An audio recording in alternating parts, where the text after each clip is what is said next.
take a look at your clothing. Is anyone here wearing a Patagonia garment? Right in the front row. Awesome. All right, so they're pretty ubiquitous, but also ubiquitous is the amazing news about what this company is doing with what they've built. I feel like every day I hear about something they're doing in solar, in the way they're making their products, in the way they treat their employees. And so I've been pursuing Patagonia and saying, you have to come to SOCAP. We really want to hear what you're doing, why you're doing it, where the business decision behind this comes from, but also the heart decision. And so I'm so excited for you to hear from Rick Ridgeway of Patagonia.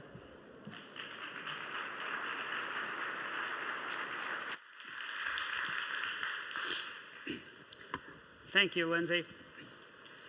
A few years ago on Black Friday, we at Patagonia ran a full-page ad in the New York Times featuring an oversized photograph of one of our best-selling jackets. And the salespeople at the Times were excited when they got our call thinking they had a new customer. And then they were perplexed when we asked them to place our ad at the back of all the other full-page ads from Macy's selling their stuff, trying to launch the Christmas buying frenzy. And then they were shocked when they received the mock-up of the ad because there above the photograph of our jacket in large, bold headline, it said, "Don't buy this jacket." But our intention wasn't to shock them, it was to shock everyone else into reading the copy.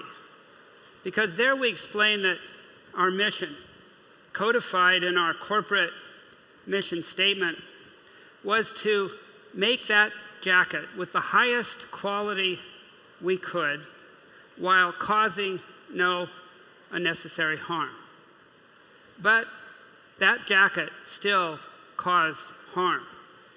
It had required 135 liters of water to make it. It had produced 20 pounds of CO2 gas emissions. It had left behind 2/3 of its own weight in waste. And we ran that ad because we wanted to start a conversation outside our company about the impact of consumption on our planet, because it was a conversation that we had been having inside the company for some time. I remember one meeting with our CEO and our CFO and the vice presidents of all of our business units, and Yvon Chouinard, the founder of Patagonia, who with his family still owns the company, when the vice president of marketing, who I might add is no longer with the company, presented the layout for the upcoming Christmas holiday catalog. And then he made the tactical error of asking Yvon what he thought. Well, what I think, Yvon said, is that you're trying to sell a lot of shit to a lot of people that don't need it. Now, on a planet managed by the rules of a global economy, it's probably fair to ask how you can square our business model and our success that has brought us with our request to our customers not to buy our stuff. Or more specifically, it's fair to ask if we're not being hypocritical. Challenging annual compounded growth is the underpinning of capitalism when we ourselves are continuing to grow. Well, we answer that question by assuming that none of us are going to start going around naked. And then we also explain that we're not really asking the people not to buy the jacket, but rather we're asking them not to buy it if they don't really need it. And then we're also asking them to invest in quality. Remember, the mission of our company is to make the best product, causing no unnecessary harm. And best product comes first, because to make the best product, we have to optimize the mix of best design with best environmentally preferred materials, with best construction. And when we do that, we end up with the best durability. And that in turn becomes the single most important component of a product's environmental footprint. Because when our jacket keeps our customers dry and warm for 5 years and then maybe 10 years, and if we really build it well, 15 and 20 years, with each increment in that jacket's lifetime, its impact on the planet decreases exponentially. And then we also make it easy for our customers to fix the jacket if it's broken. We call that our worn wear partnership with our customers. We give them do-it-yourself videos showing them how they can repair their jacket, and if they don't want to do it themselves, we operate the largest apparel repair center in North America, and we think even in the world. And then if the jacket's lingering unused in a customer's closet, we help them find a new owner. And if it's truly worn out, we encourage them to bring it back to us, and we'll recycle it using the best technology available. So when you combine those things, best quality with best repairability, when we encourage reuse and at the end of life recycle, and then add to it our request not to buy it unless you really need it. When you consider all those things, not to mention our philanthropy, where last year we made over 800 grants to environmental organizations, more than any foundation, then we feel as we grow that we're adding more solutions than we are creating problems. And we are growing year by year, incrementally, slowly, and very carefully. And also, year by year, year in, year out, we are solidly profitable.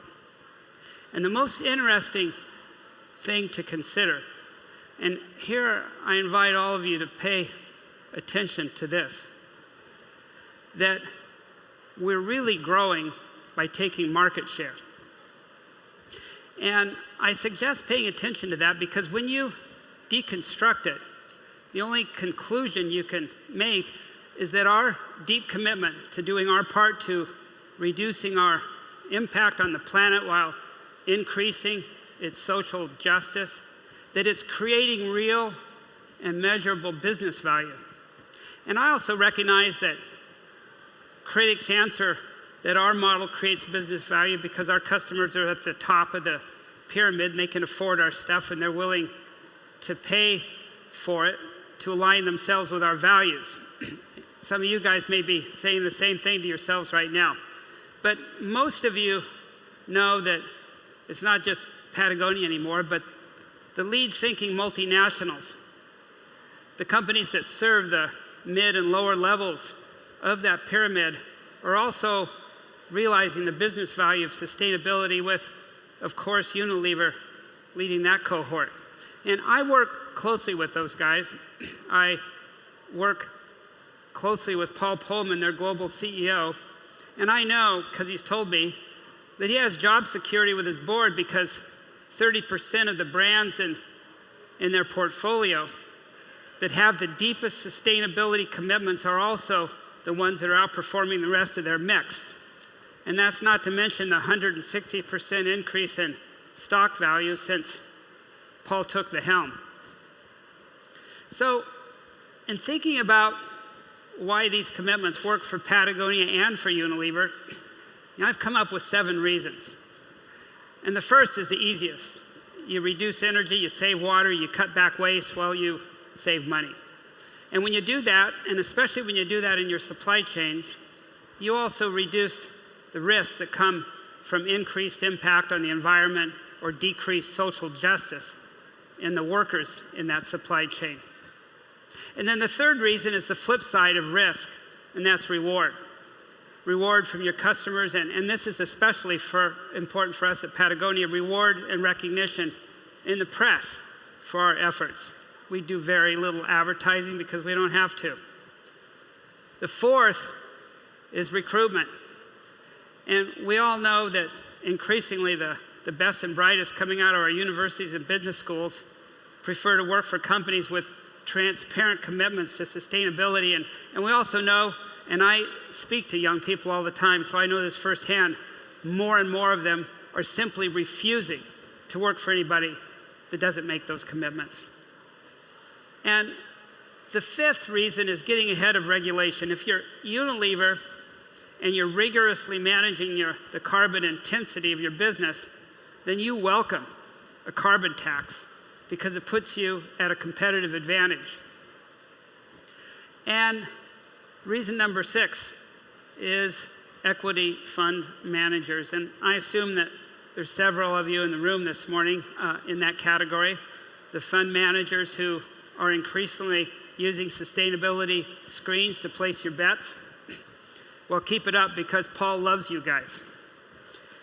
And the seventh reason, and this time that includes all of us in the room, all of us wearing our hats as consumers. But here I don't think it applies to you guys as much because since you're here at SOCAP, you're probably already the kind of people who vote with your wallets to support companies that are providing sustainable products and services. But I put it last because, at the moment you guys are the trendsetters and the trend hasn't yet caught up mainstream. But we all know where that trend is going, as does the CEOs of the smartest companies. So, 7 reasons. But there's an 8th one, and I usually don't list it when I'm trying to convince traditional CEOs or CFOs about the business value of sustainability because it usually makes their eyes glaze. But the 8th reason for me is summarized profoundly by David Brower, our great environmental godfather, who reminded all of us that there is no business on a dead planet. So proud as we are at Patagonia of all of our sustainability efforts, when you look at it through that lens, we're failing. Because the real KPIs, the real key performance indicators of our business are the KPIs that measure the health of our planet. Those are the real screens. Global temperatures, greenhouse gas emissions, ocean acidification, water eutrophication, deforestation, desertification, and of course the granddaddy of them all, global extinction of species. Those are our KPIs at Patagonia, and I suggest that they should be yours as well. But there's a danger here, and it's called depression. But here I would share with you what the environmental writer David Quammen had to say when he noted that the trouble with despair as a response is that not only is it useless, but it's also no fun. So my recommendation is that when you get up in the morning and you stretch your arms and you take a deep breath, you don't say, today I'm going to save the world. No, get up, stretch, and say, today, with my knowledge and with my contacts, with my resources and with my influence, today I'm going to save a discrete, clearly defined, and measurable part of this world that we all cherish. Today, tomorrow, day after tomorrow. Thank you.